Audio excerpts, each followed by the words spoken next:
Meeting of the month. We have a couple of people in the audience and hopefully a few more watching this on our YouTube channel. Invocation tonight will be given by Councilman Matt Harbin, and respect to the flags will be given by Councilman John Roberts. Please rise. Let us pray. Gracious God, as we come together today to serve the people of our city, we thank you for this community and the privilege to working with it. We ask for your wisdom for our mayor, our city council, and the city staff. Give us clear minds, patient hearts, and a strong sense of justice as we make choices today. Help us listen well to one another, to respect diverse views, and to seek the common good for every neighbor. Grant us peace, unity, and integrity within our discussions. In your name we pray. Amen. Amen. I pledge allegiance to the flag of the United States of America and to the republic for which it stands, one nation, under God, indivisible, with liberty and justice for all.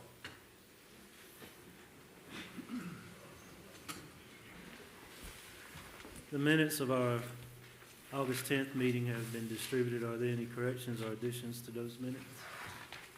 Make the motion to approve. First by Mr. Newton. Second. Second by Mr. Pickens. All those in favor say aye. Aye. Opposed? Those minutes pass unanimously. I have a couple items of old business, and the first item is request second reading of ordinance 2614 to annex and zone to a PDD, which is a planned development district, approximately 9.36 acres located at 305 Edgebrook Drive. Mr. McEwen. Mr. Mayor and Council, this has been considered by the Planning Commission and recommended for approval. Additionally, we've had several conversations, including on first reading and beforehand, with the developer's intentions with this project. It's a unique development that they're proposing for this particular annexation. And this comes to you before second reading. Mr. McKenzie will go over this with you tonight, and I see the developer is here, present as well. So, thank you. Mr. McKenzie. Thank you. As Mr. McEwen mentioned, this did come before you on first reading at your last meeting. There was some healthy discussion regarding the proposal, but in a nutshell, the applicant's proposing to construct a single-family subdivision consisting of 15 lots, custom-built homes on the property off Edgebrook Drive. If you drive down Edgebrook, you'll see a variety of land uses. You have some higher density developments. You have some larger lots in the area. But again, the developer is proposing 15 lots, no mass grading. So basically, the individual lot grading will occur at the time of each house construction. You have a larger minimum lot widths to accommodate rear loading garages. Also, there will be sidewalks, landscape buffers. A tree survey is being conducted to preserve existing trees on the site.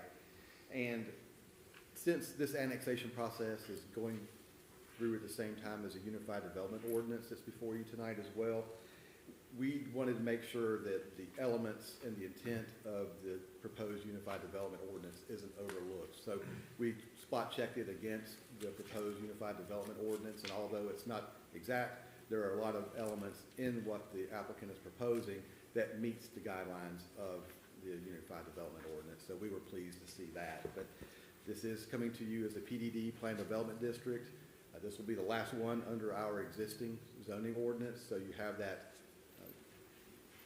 attachment of development standards for this particular piece of property. It's in your packet for review. But again, this comes to you tonight for second reading. It did go before the Planning Commission at their August 4th meeting, and they also recommended approval. Thank you. And I think at our first reading we had a couple citizens, and I don't recognize anybody, I don't think, that would want to come down and speak. I will open it up for further questions to council. Ms. Stewart. Yeah, again, I asked this question last meeting. I just want to make sure, as I was looking at the ingress and egress coming out of the development, just want to make sure, you will be able to make that left turn coming out there, the island, I know we said this probably resembles something like a Rankin's Lake, and as I looked at it, I looked at the most recent one done on Shockley Ferry Road, and, you know, I think they had a little turning lane to the left. You know, is this one gonna be similar to that? Cause I don't, at Rankin's Lake, it doesn't, it's just a one-way, you can, when you get to the end, you either turn left or is it gonna be a turning lane with one, or is it just gonna be one way in and one way out? That has not been determined yet, but it will go through the encroachment permit process. So we will review that during the site plan review process. It's consisting of 15 houses, so that really generates about 150 vehicles per day. So having dual lanes exiting the subdivision may not be warranted, but we will review that. And I guess, site distances, you know, coming, you know, I guess up Edgebrook, I guess that's, Yeah, That is that'll good. all be reviewed during the process of the site plan. all right, thank you. Thank you. Any other questions, comments? Ms. Newton? Mayor, if this passes, this would go into the area they represent. I know we've had opportunity to talk a few times about it. I have not heard any other feedback since our last meeting. I want to thank the applicant. This is a good, high-quality proposal. I want to thank staff. I know this isn't something that just came out of nowhere. I know this has been several, months, almost a year in the making to get it to such a point. And with that, I'll make the motion to approve. First by Mr. Newton, Second. second by Mr. Horvath. Any further discussion, comments? All those in favor say aye. Aye. Opposed? That passes unanimously on the second and final reading. Thank you. The next item is request second reading of ordinance 2615 to adapt the City of Anderson's new Unified Development Ordinance and the official zoning map. Ms. McEwen. Been working on this for quite some time, and then the UDO, is Unified Development Ordinance, takes your zoning regulations plus your subdivision regulations, and brings it together under one seamless ordinance. With that, we've had several drafts out there. It's available on our on the internet, on our webpage, and all the different revisions we've had that's been updated throughout the process. Again, a lot of public participation over the last year and a half on this, and it did go to the Planning Commission. They did recommend approval. Public hearing was also held during that process, and it passed first reading and is here before you on second reading. Mr. McKenzie, if you want to give a little bit more detail to it and go from there, Mr. McKenzie. Thank you. Mr. McEwen covered a lot of the process, how we got to this point, but since we adopted the comprehensive plan last April of 2025, that is, we have been working to create the Unified Development Ordinance, and that does combine the zoning ordinance, subdivision regulations, as Mr. McEwen mentioned, and it will be used as a tool, basically the regulatory document to meet the needs and the goals of the comprehensive plan. Along with the Unified Development Ordinance, we are coming to you with the adoption of the official zoning map, and that zoning map reflects the zoning district boundaries citywide that's established in the Unified Development Ordinance. And you do know that 3 years ago, it's been 3 years now, that you moved forward with the adoption of 2 chapters of this Unified Development Ordinance, and that's the sign regulations, also the landscaping and tree preservation guidelines. You saw the need to get ahead of several things in terms of community appearance, so you did adopt that 3 years ago. And basically those guidelines will be incorporated into these new regulations. So that has been adopted, and that's 2 chapters of the 11 that's before you tonight. Mr. McEwen mentioned it did go through an extensive public process. We had a public open house on June 4th to seek community input. It has been available on our website for over 2 months now to get community input. The Planning Commission held their public hearing on August 4th. They made a recommendation of approval. And also, at the last meeting, you had some good discussion after a presentation from our consultant going over the UDO and the process. So it has been a long process with a lot of discussion and input, and we are coming to you with a recommendation of approval on second reading.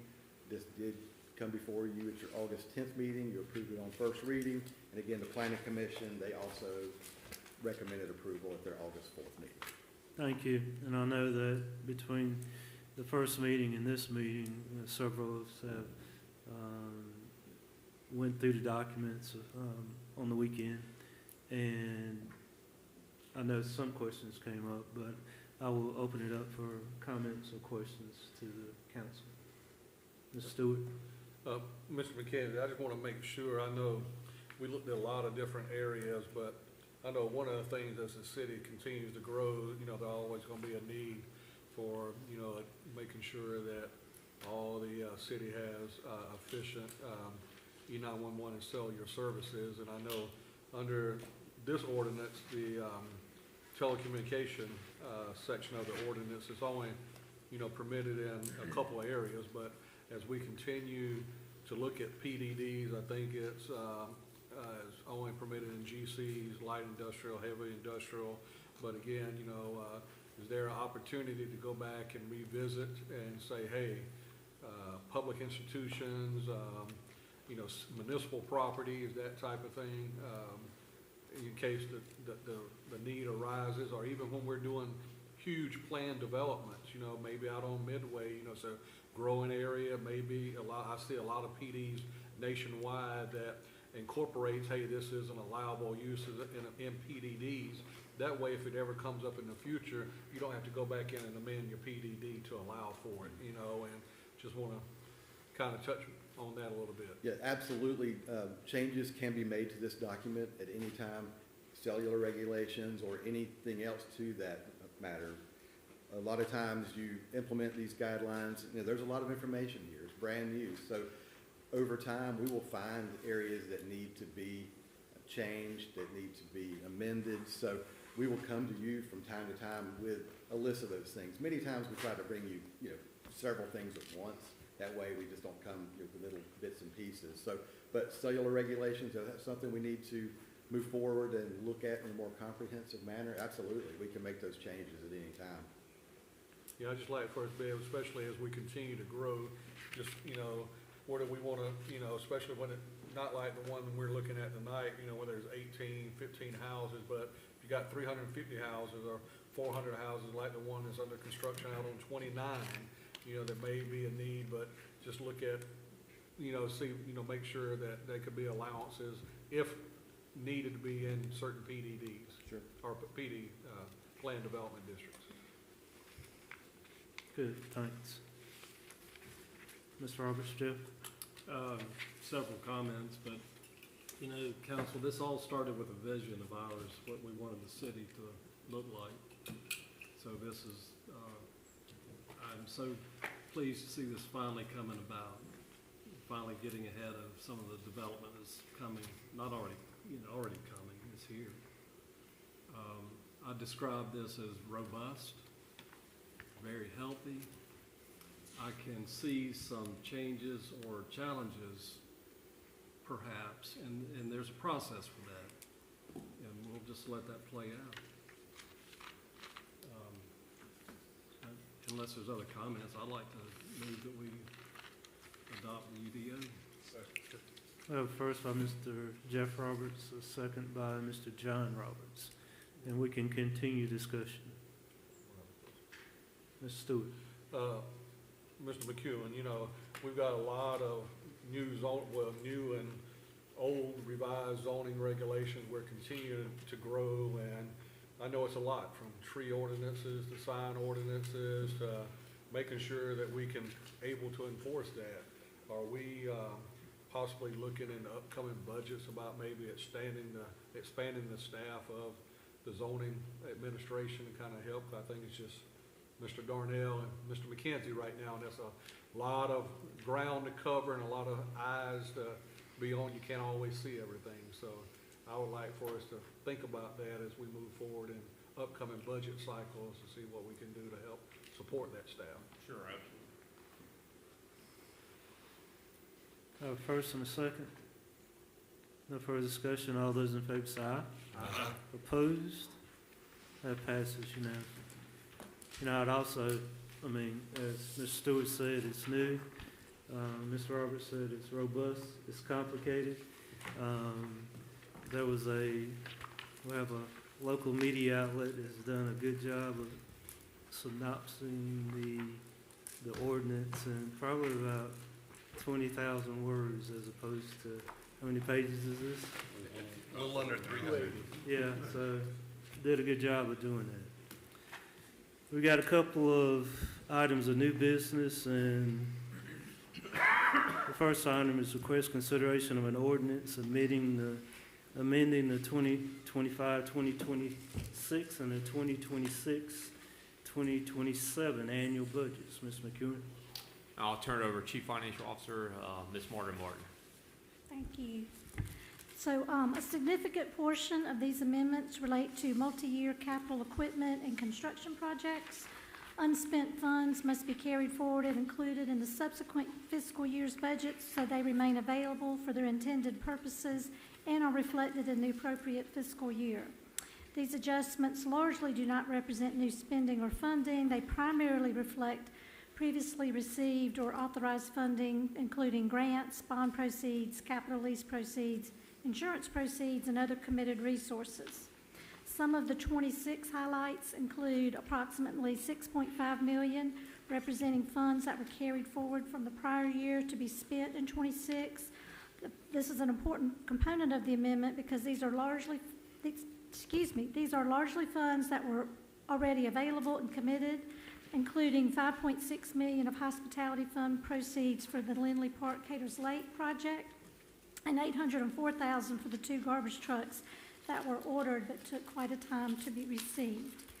Grant revenues received in 26 for projects that have been in process over years include $11.6 million. The largest component is the $7.5 million of SCIP grant revenues for the Genesee Creek Relief Sewer Lines project, along with about $3.8 million in American Rescue funding. We are also increasing the 27 budget by approximately $993,000 for items that were not reflected when the original budget was adopted. This includes insurance proceeds for a fire department vehicle, an increase in the retail business license revenue with corresponding street and street lights expenditures, and $500,000 for the water fund's capital meter replacement program.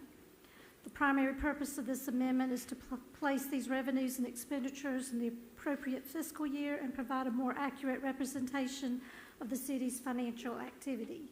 Incorporating these adjustments, including the appropriated use of carryover funding for capital projects and other previously authorized purposes, provides a more accurate and meaningful comparison of the budget amounts to actual financial activity. Thank you. Thank you. Open up to questions, comments on the amendments to the 2025, 26, and 26, 27 annual budgets. I would make a motion we approve, and I'd just like to thank staff, as always, for your hard work. These are very tedious items, but you all make sure that they are maintained with the utmost care, and really, really appreciate your hard work on this and the budget every year. Yep, first by the Mayor Pro Tem. Second by Mr. Harbin. Any further discussion, comments? All those in favor say aye. Aye. Opposed? That item passes unanimously. On the second item of new business, the administrative team has asked for a continuance on this particular item to bring that back to us in our first week meeting in September. We'll move on to the third item, and that's a request consideration of a construction contract for Fire Station 4. Ms. McEwen? Thank you. I was involved in this with the committee, but Mr. Strickland was helping run point on this, and he's going to go over this item for us and make the recommendation. Mr. Strickland. Thank you, Mr. McEwen. Mayor, Council, what you have before you is the next step forward for an exciting project that is Fire Station 4. You all have seen the latest designs. They are in your packet there. The latest renderings, floor plans that has been painstakingly combed through and updated with our fire department team.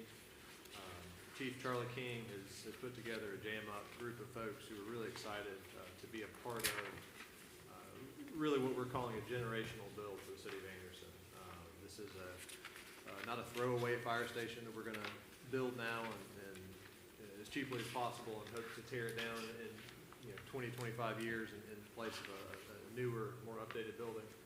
This is something we intend to build once and then update in 100 years even with new technology. So we're designing it with that in mind, and it's an exciting project for us. Fire Station 4, as you'll recall, will be the Northern Command Center. We're referring to it as the Northern Command Center for our Anderson Fire Department.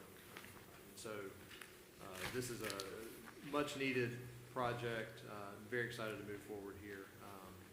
As Mr. McEwen alluded, we had a committee, a selection committee that received 8 submittals from contractors to move this project forward. We are happy tonight to recommend one, Hogan Construction. They really rose to the top. They have a really robust fire station experience. They have a team essentially dedicated to building fire stations. That will be a part of our project as well when construction kicks off, hopefully towards the first of the year. However, tonight we're asking approval to move forward with them in a pre-construction capacity only. As you recall, as part of the construction manager at risk process, we start with pre-construction, which is essentially how much does this cost to build. We go through various design options and pricing options, equipment options, and finally arrive at that guaranteed maximum price before we authorize that. We bring that back to you guys for authorization, of course. And that will be the final authorization needed to move forward with construction. But tonight, again, we're just asking for authorization for pre-construction with Hogan. Steve Hill, Senior Project Manager with Hogan, is here tonight.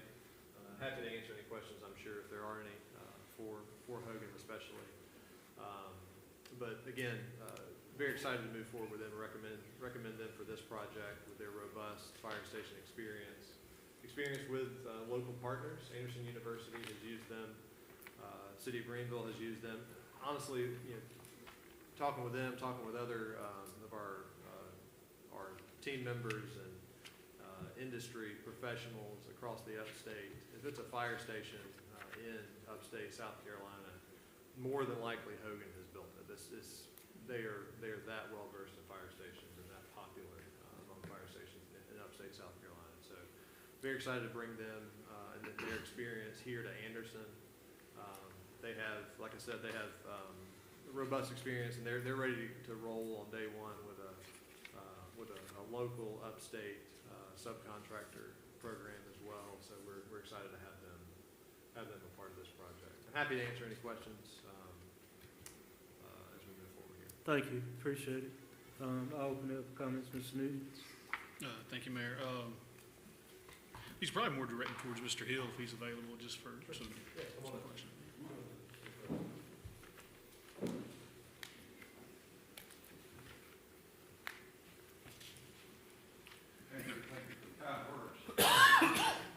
I'm Steve Hill. I'll be the Senior Project Manager for the Fire Station 4 project, and I'm here to answer any questions you have. Yes, thank you, Mr. Hill. I know all of us are very excited, and I'm particularly excited. This is, I have a great district. There's not a lot of new build happening in my district, but as the city's kind of expanded and stuff, this is a great opportunity. I think everyone's very excited. I know staff and council and Craig Alden Davis, everybody's put in a lot of work. I think it's already maybe somewhat been addressed, but I know that, y'all have done a lot of work, and I know there are other government entities, looking at doing fire stations, the upstate and stuff, but I know this is a pretty large project. Would this have a dedicated superintendent just for this job? Yes, sir, Okay, it will. all right. I just wanted to, make sure I know that, some of us have talked about that. And I think that's a great thing, because it's a big project for Anderson. It's a big project, for our community and stuff. And then, I guess the other thing I was going to mention is, we've been very fortunate, and I want to commend David and your, and the entire staff that, particularly over the last, I'd say 5-6 years, our partners, JMCO, Edifice, those that we've partnered with, they've been very visible for council and for the community and stuff. And I know that's a big part for y'all, community relations and being, accessible. Because I've already received some questions about, hey, what could the finished product look like? You know, I've had some community members reach out, hey, next community meetings, you know, could you maybe have somebody come and, you know, provide information about kind of the process and the timeline? Because I think everybody knows the location where this is going, and that really is going to set the tone for that entire area. So, you know, I've heard great things from y'all. I've never had, you know, the fortune of really meeting anybody from Hogan or working with you directly, but, you know, I just, you know, if we can get that commitment to, you know, just from, you know, availability for council members and staff. So, you know, as those things come up from those in the community that we represent, I think that would go a long ways. So again, I'm looking forward to working with you. I know I'm excited. I'm very excited to, you know, get the confirmation that, you know, one dedicated superintendent just for this job, that's a big deal for us. So, I'll mention there, we're proposing Lee Hammonds. He was at the interview. He's done the majority of our fire stations and our more complex stations. Yeah. He's been to the Fiero conference several times, so very familiar and gets along great with all the public safety people. Just speaks the language, and he's a very good superintendent. That's awesome. I think we had, you know, a great design firm. Sounds like we're going to get a great construction firm as well. We've worked with Craig Galden Davis several times, and when we see the Craig Galden Davis name, we know it's going to be a very high quality building. That's awesome. We're excited for the opportunity to build a beautiful building for you. Thank you. Look forward to it. Real quick, let me address something. You mentioned kind of a public communication standpoint for this project. You know, we do always create a project page on our website for every project, just to help get the renderings and the plans out there, start to answer some of the questions ahead of time.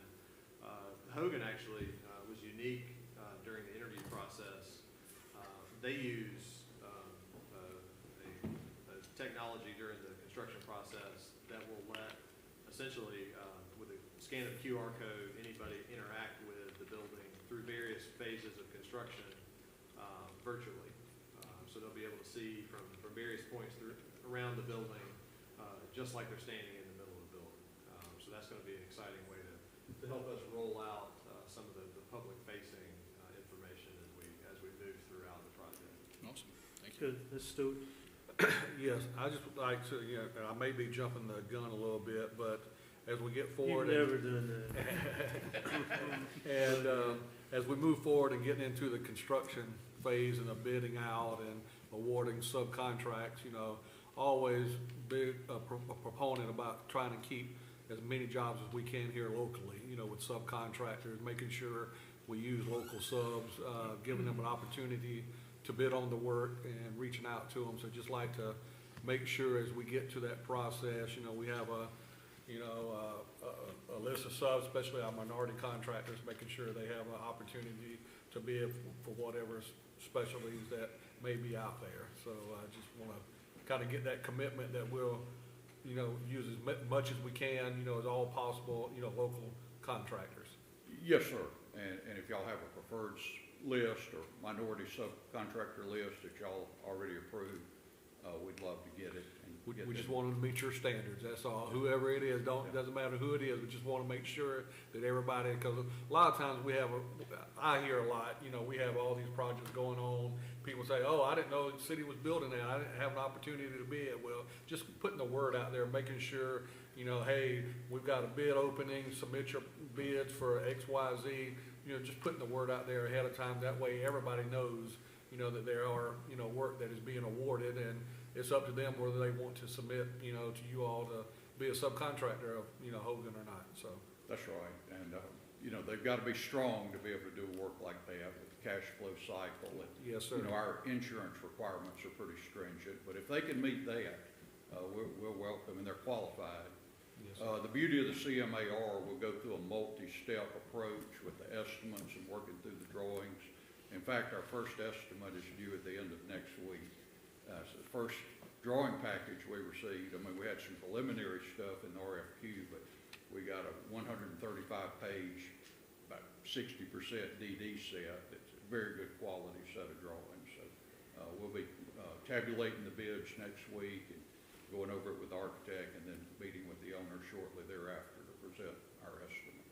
Mr. Roberts? Appreciate it. No, I appreciate it. Look forward to working with you. We do as well. Thank you for the opportunity. Mr. Roberts? Yes, thank you. A couple of questions and maybe a couple of comments. Congratulations, by the way. Thank you. I did happen to notice the AU athletic building go up and took particular interest in it. It was near where I live and work, so it turned out to be a beautiful building. Yes, sir, it did. I am most pleased that we're entering a CMAR agreement. I think it gives us the best quality for the best price. It definitely does. Particularly on a Less headache, complex too. project. And maybe a couple of questions. Just curious, who was on the selection committee? Yep, so this being a fire station, our chief, Charlie King, assistant chief, Ron Brandon, Adam Kromer, who pulls double duty sometimes. He's our stormwater manager, but he's also, he's a fireman at heart. And a fire chief as well. And a volunteer fire chief as well. It is when he's at home, right? David McEwen and myself. Very good. Final question, maybe for either one of you, but do we have any final say on direct access to the East-West Parkway yet? We're still working on that, and, but, I think, things are probably looking good on that, and we'll continue the process forward that they've laid out for us. Okay, thank you. Good. Any other questions, comments? It is. Mayor, I'll make the motion to approve. First by Mr. Newton. Second by Mayor Pro Tem. Any further discussion?